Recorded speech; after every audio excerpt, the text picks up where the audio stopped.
Craving for unlimited Wagyu, Yakiniku at Hot Pot? Lahat ng yan nasa isang resto lang. Hi, it's me, Aimee, and today, tatrayin natin ang Octoboy Wagyu, Yakiniku and Hot Pot dito sa Ayala Mall, Cloverleaf. Before pumasok, i-welcome na agad kayo ng staff and ipapakita kung ano yung options na pwede nyong i-take sa kanila. You can pause the video na lang to check their menus and only buffet options. As you can see, very spacious yung resto and very Japanese yung vibe. We choose the Prime Black Wagyu buffet option na may kasamang buffet of side dishes, unlimited premium meats, at hot pot for only $1499. Meron din silang ibang packages na mas pasok sa iba't ibang budget.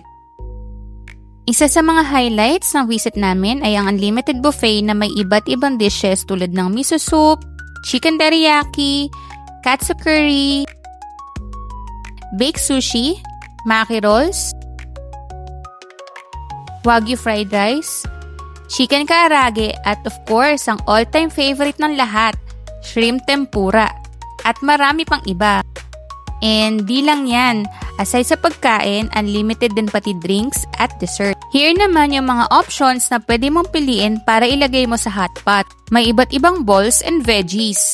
So, ikaw na lang talaga yung magde-decide kung ano ba talaga yung gusto mong lutuin.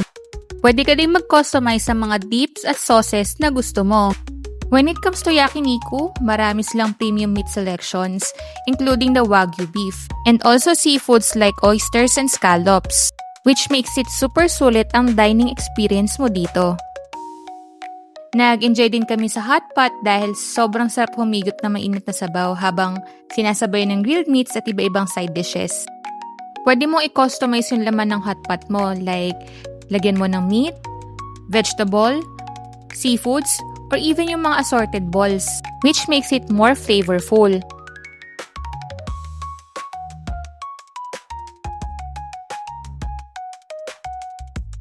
Isa sa pinaka-nagustuhan ko na kasama sa unlimited offerings is yung sushi nila na matagal ko nang kinikrave, pati yung grilled at cheesy scallops at oyster.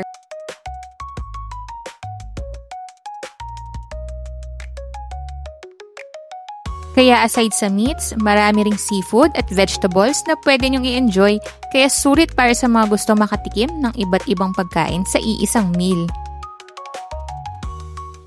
Di lang yan, unlimited din ang kanilang drinks which is the iced tea and the green tea. Sama mo pa yung kanilang only dessert which is the coffee jelly na sweet, creamy, at lasang-lasa mo yung coffee. Sadly, close na ang Cloverleaf branch and we are lucky na na-try namin sila before mag-close yung branch. Pero good news kasi you can still try Octoboy sa kanilang ibang branches like sa Mandaluyong at Caloocan near City Hall para ma-experience sa kanilang Wagyu Yakiniku at Hot Pot.